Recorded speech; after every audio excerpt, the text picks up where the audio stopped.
Grab up skills and now we are going to study business law. तो business law जो आपका B Com first year का subject है, और इवन कहीं दूसरे कोर्स भी होंगे जहाँ पे आपने बिजनेस लॉ पढ़ना है, तो उसी सब्जेक्ट को आज हम स्टार्ट करने वाले हैं आपके सामने।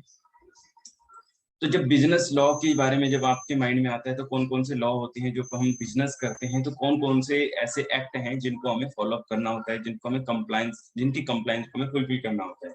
तो जब आप ऐसा ध्यान करेंगे कि कितने सारे कानून हैं जिनके हमें बारे में जानकारी होनी चाहिए किसी बिजनेस को रन करते समय, तो बिजनेस को रन करते समय तो काफी सारे कानूनों को जानकारी होनी चाहिए। लेकिन हम उनमें से अभी बीकॉम फर्स्ट ईयर में कुछ सब्जेक्ट को, कुछ एक्ट को हम पढ़ेंगे। फॉर एग्जांपल अगर हम बात करें general law of contract, general law of contract है जो आपका फर्स्ट, आप बिजनेस लॉ में इसमें देख सकते हैं आपका ये सिलेबस है। इसमें पहला है कॉन्ट्रैक्ट, इंडियन कॉन्ट्रैक्ट एक्ट इसमें पढ़ेंगे। जनरल लॉ ऑफ कॉन्ट्रैक्ट क्या होता है वो सारे हम बताएंगे। सेकंड इसमें इंपॉर्टेंट चीज है वो है जनरल लॉ ऑफ कॉन्ट्रैक्ट हुआ, इसमें कुछ इंडेमनिटी, गारंटी, बेलमेंट और ये सब प्लेज, ये सब क्या होते हैं उसके बारे में हम आपको बताएंगे। फिर आता है स्पेसिफिक कॉन्ट्रैक्ट्स। ये स्पेसिफिक कॉन्ट्रैक्ट्स में आएंगे आपके इस तरीके से 3 जो आपकी यूनिट है वो आपके कॉन्ट्रैक्ट बेसिस पे है। 6 ब्लॉक आपके हैं इसमें, और उसमें आप अलग अलग यूनिट देखेंगे। हर एक ब्लॉक में काफी सारे यूनिट्स हैं, तो ये टोटल 22-23 यूनिट्स टोटल बनते हैं। उसके बाद आपका फोर्थ जो है वो है पार्टनरशिप एक्ट। आपने शायद जब अकाउंट्स किया होगा तो अकाउंट्स में आपने पार्टनरशिप, 2 पार्टनर 3 पार्टनर के बीच में जो कॉन्ट्रैक्ट होता है शेयर ऑफ प्रॉफिट को लेके, कैपिटल को लेके, सैलरी को लेके, dividend, profit, interest on capital, ये सारी चीज करने के लिए, ठीक है। तो वो सब वहाँ पे आपने पार्टनरशिप में देखा होगा। Sale of goods act. अब सेल ऑफ गुड्स एक्ट में क्या होता है, 2 पर्सन्स के बीच में 2 पार्टीज सेल करती हैं, परचेज करती हैं, विद इन द कंट्री करती हैं, इंटर स्टेट या इंट्रा स्टेट करती हैं, और अलग अलग टर्म एंड कंडीशंस पे करती हैं। तो वो सारी चीज के बारे में कानूनी जानकारी वो सेल ऑफ गुड्स एक्ट में होगी, किस प्रकार से चीजें होंगी, ठीक है। तो ये आपका कॉन्ट्रैक्ट एक्ट है। तो अब आप वेलकम है इस क्लास में जी। तो आपने जैसे मैंने बताया आपको, कॉन्ट्रैक्ट एक्ट जो हम पढ़ रहे हैं, सारे जो एक्ट हैं वो सारे बिजनेस में यूज होने वाले हैं, और इवन नॉट बिजनेस, कॉन्ट्रैक्ट तो कई बार अलग जगह पर भी यूज होता है, ठीक है। जैसे हम बात करें किसी 2 पर्सन के बीच में एक एक्सेप्टेंस, ऑफर एंड एक्सेप्टेंस होता है, तो उसको हम कॉन्ट्रैक्ट कह सकते हैं। अभी हम जैसे बात करेंगे यहाँ पर एक एग्जाम्पल पढ़िए, comes into existence upon offer and acceptance, ठीक है। the offer कह रहा है okay I accepted contract। चलिए इसको, ये जो हमारा कॉन्ट्रैक्ट एक्ट में स्टार्टिंग थोड़ा इसको एलैबोरेट करना चाहता हूँ कि कॉन्ट्रैक्ट क्या होता है, ठीक है।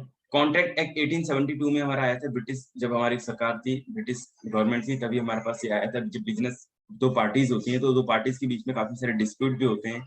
उन डिस्प्यूट को कम करने के लिए बायर्स और सेलर्स हो गए, या टेनेंट और लैंडलॉर्ड हो गए, या कोई भी 2 लोग कॉन्ट्रैक्ट करते हैं, तो आपको ध्यान में आएगा कि बिजनेस में ही नहीं कहीं भी यूज हो सकता है। जैसे टेनेंट लैंडलॉर्ड हो गया, बायर सेलर्स हो गया, या किसी और 2 पर्सन के बीच में भी कॉन्ट्रैक्ट हो सकता है।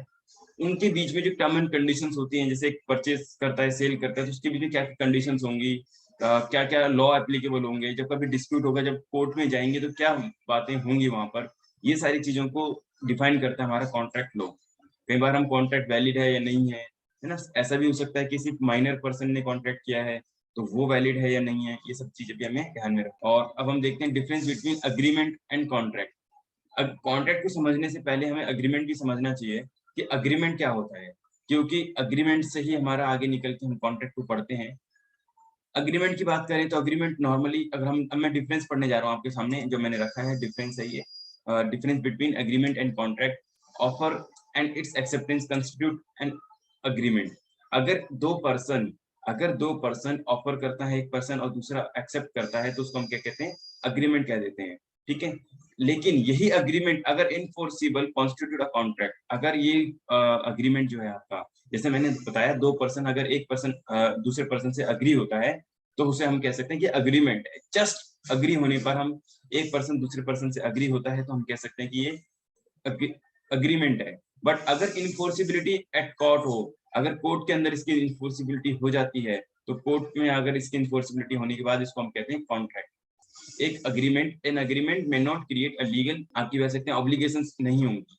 एक अग्रीमेंट लीगल ऑब्लिगेशंस क्रिएट नहीं कर सकता, लेकिन एक कॉन्ट्रैक्ट जो है एक लीगल ऑब्लिगेशंस क्रिएट कर सकता है, ठीक है। every agreement may not be a contract, every agreement may not be a contract, but every contract is a agreement. यानी कि जितने आपके एग्रीमेंट होते हैं वो सारे कॉन्ट्रैक्ट नहीं होंगे, लेकिन जितने कॉन्ट्रैक्ट होंगे ना वो सारे एग्रीमेंट होंगे। ऐसा क्यों? ऐसा इसलिए क्योंकि जो अग्रीमेंट है वो कॉन्ट्रैक्ट की कंडीशन को फुलफिल नहीं करते हैं, लेकिन जो कॉन्ट्रैक्ट है वो अग्रीमेंट की कंडीशन को फुलफिल करता है, क्योंकि जो कंडीशंस है वो कॉन्ट्रैक्ट में थोड़ी ज्यादा है और एग्रीमेंट में कम है। ठीक है, अभी हम उसको और आगे जाके डिस्कस करेंगे कि ऑफर क्या होता है, ऑफर की कंडीशंस क्या है, एक्सेप्टेंस की कंडीशंस क्या है। अभी हम ये देख रहे हैं कि यहाँ पर ऑफर एंड एक्सेप्टेंस दो पार्टीज करती हैं, तो कैसे कॉन्ट्रैक्ट क्रिएट होता है। एक अग्रीमेंट के बारे में बात हो रही है कि एक अग्रीमेंट कब कंस्टिट्यूट होता है, जब दो पार्टीज ऑफर एंड एक्सेप्टेंस करती हैं तो उसको हम कहते हैं अग्रीमेंट। लेकिन कॉन्ट्रैक्ट की कंडीशन है कि enforceable at law, enforceable at law या इन्फोर्सिबल एट कोर्ट हो तो उसको हम कॉन्ट्रैक्ट कहते हैं। ठीक है, an agreement may not create a legal obligation but a contract create legal obligations. Okay, क्योंकि कॉन्ट्रैक्ट की सारी कंडीशन फुलफिल होती हैं, वो कोर्ट में इन्फोर्सिबल भी होता है, इसलिए वो लीगल ऑब्लिगेशन क्रिएट करता है। लीगल ऑब्लिगेशन क्रिएट करने का मतलब है कि आपके ऊपर कानूनी लाइबिलिटी बन जाती है कि किसी भी जो आपने प्रॉमिस किए हैं या प्रॉमिस करवाए हैं उसको फुलफिल करने के लिए। फॉर एग्जांपल, मैंने पेमेंट का प्रॉमिस किया तो मुझे पेमेंट करनी होगी, या मुझे सर्विस प्रोवाइड का प्रॉमिस किया है तो मैंने सर्विस प्रोवाइड करनी होगी। अब यहाँ पे एक एग्जांपल है, जैसे अभी मैं कह सकता हूँ कि नॉर्मल एग्रीमेंट है, जैसे मैंने आप स्टूडेंट से कहा कि मैं आपके सारे subject B and B Com के सारे सब्जेक्ट को यहाँ पे मैं, ठीक है, मतलब एग्जाम से पहले मैं आपके सारे सब्जेक्ट को कंप्लीट करूंगा। मैंने ये एक प्रॉमिस किया, एक अग्रीमेंट हुआ, आपने एग्री कर लिया, ये जस्ट एक अग्रीमेंट है, कॉन्ट्रैक्ट नहीं है। कॉन्ट्रैक्ट के लिए कुछ कंडीशंस फुलफिल करनी होगी, जब आप आगे पढ़ोगे तो वो होगा। अगर ये कॉन्ट्रैक्ट बन जाता है ना, रिटर्न एग्रीमेंट बन जाता है, कुछ ओरल भी हो सकता है, रिटर्न भी हो सकता है कॉन्ट्रैक्ट, तो फिर हम इसको, आप अगर मैं कोर्स कंप्लीट नहीं करवा पाऊँ तो आप मेरे अगेंस्ट में एक्शन ले सकते हैं। लेकिन अगर जस्ट अभी अग्रीमेंट है तो आप मेरे अगेंस्ट में एक्शन नहीं ले सकते कि आपने कोर्स नहीं कंप्लीट करवाया। और दूसरा था agreement may not be a concluded, एक अग्रीमेंट जो है कंक्लूडेड नहीं हो सकता। आपने देखा होगा अग्रीमेंट पे नॉर्मली फ्लेक्सिबिलिटी बहुत ज्यादा होती है। एक अग्रीमेंट, जैसे मैंने आपको बताया अभी इतने बजे क्लास है, फिर मैंने बताया अभी इतने बजे क्लास है, ठीक है, आज क्लास नहीं है, तो इस तरीके से काफी सारी कंक्लूडेड नहीं है और बाइंडिंग भी नहीं है। बाइंडिंग है कि आप मेरे ऊपर बाइंडिंग कर सकते हो या मैं आपको बाइंड कर सकता हूँ कि आपको क्लास में रहना है या कोई और चीज, ऐसी बाइंडिंग भी नहीं होती है। Agreement is not a concluded and binding, agreement is not a concluded and binding means कि अग्रीमेंट में आप किसी को फुल फ्लेज कंक्लूडेड नहीं है और ना ही किसी के ऊपर बाइंड कर सकते हैं, आपके पर्सन को फोर्सफुली कुछ आपको परफॉर्मेंस या पूरी पेमेंट या कोई भी चीज करने के लिए बाइंड नहीं कर सकते।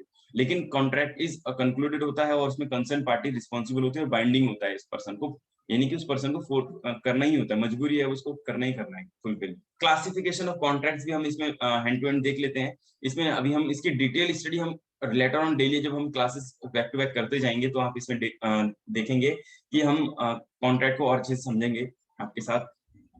ठीक है, चलिए अब हम बात करते हैं क्लासिफिकेशन ऑफ कॉन्ट्रैक्ट्स की। तो क्लासिफिकेशन कॉन्ट्रैक्ट अगर हम बात करें तो based on classification of contract on the basis of creation, one is express contract and another is implied contract। express contract क्या होता है? जो एक्सप्रेसली करते हैं, जैसे मैं आपको पढ़ा रहा हूँ, मैं आपको बता रहा हूँ, बुला रहा हूँ क्लास में, तो ये मैं एक्सप्रेस करके कर रहा हूँ। या एक्सप्रेस मतलब कि हाँ मैं किसी ऑटो वाले को हाथ दे के रोक के बकायदा उसको बात कर रहा हूँ, उससे बार्गेनिंग कर रहा हूँ, तो मैं ऑटो से बात कर रहा हूँ तो एक्सप्रेस कॉन्ट्रैक्ट होगा। या सेल परचेज कोई सामान जाके खरीदता है या कोई पर्टिकुलर प्राइस बार्गेन करता है ना, तो वो क्या होगा आपका एक्सप्रेस कॉन्ट्रैक्ट होगा।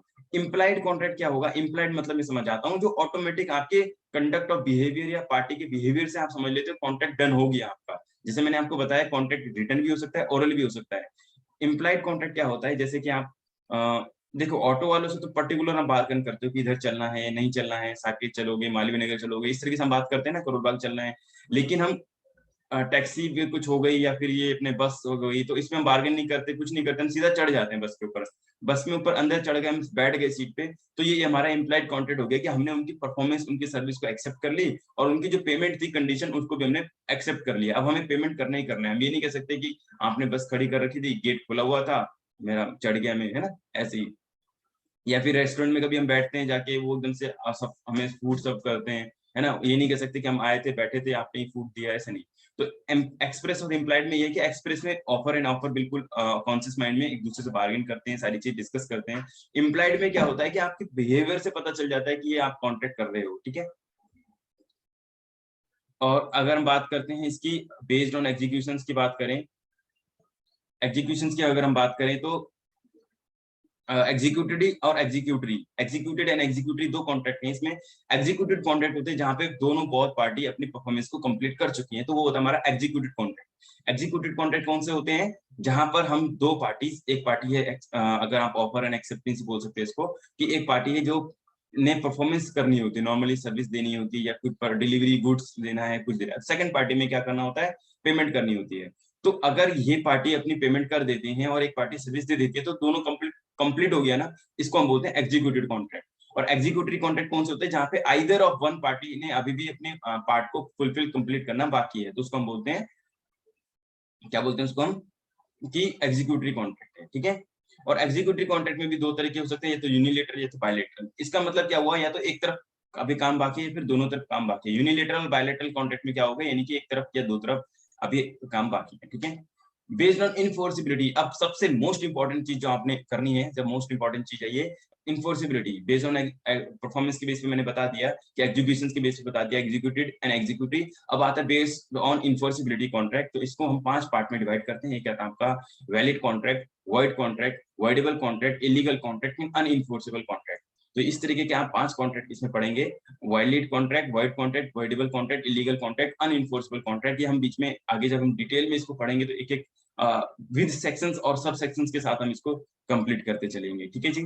Legal rules for valid acceptance. Acceptance मतलब क्या हुआ? एक्सेप्ट कर रहा है, एक पर्सन दूसरे पर्सन से एक्सेप्ट कर रहा है, लेकिन उससे पहले हम सीखेंगे ऑफर, क्योंकि ऑफर होगा तभी तो एक्सेप्टेंस होगी। चलिए अभी हम बात करते हैं सेक्शन 10 की। मैं बात कर देता हूँ, थोड़ा सा इसमें हिंट आपको बता देता हूँ, कि आपको थोड़ा सा इसमें जानकारी दे देता हूँ कि, तो आप अगर सेक्शन 10 पढ़ेंगे तो उसमें 10 कंडीशंस लिखी हैं, जिसमें वो बताते हैं कि कौन से कॉन्ट्रैक्ट कब वैलिड होंगे।